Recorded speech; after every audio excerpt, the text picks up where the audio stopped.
Short video 21 তো দেওয়া আছে x² minus root 6x plus 1 is equal to 0 হলে x মাইনাস 1/x সমান কত? এটা যশোর বোর্ড 2023 এর একটি নৈর্ব্যক্তিক। তো দেখি এটা কিভাবে সমাধান হয়, চলুন দেখা যাক। তো দেওয়া আছে এটা, তো আমরা এখানে দেখতে পারি x² plus 1 is equal to root over 6x, xটাকে নিচে নিয়ে আসতে পারি, হবে x² plus 1/x is equal to root over 6।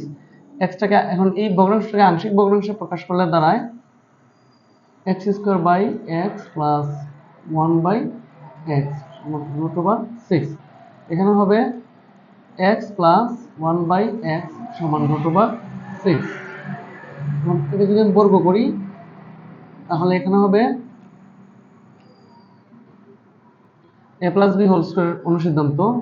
অনুসিদ্ধান্ত হচ্ছে a minus b whole square plus 4ab whole square রুটে কত 6 প্লাস 6 ওই পাশে গেলে হবে মাইনাস 6 x x এ করতে এখানে হবে x minus half x whole square is equal to 6 minus 4। তো x minus half x is equal to 2 স্কয়ারটা এই পাশে আসলে হবে রুট 2। অতএব x মাইনাস হাফ x সমান রুট ওভার 2, অর্থাৎ আনসার হচ্ছে ক নাম্বার। তো ঠিক আছে, ধন্যবাদ।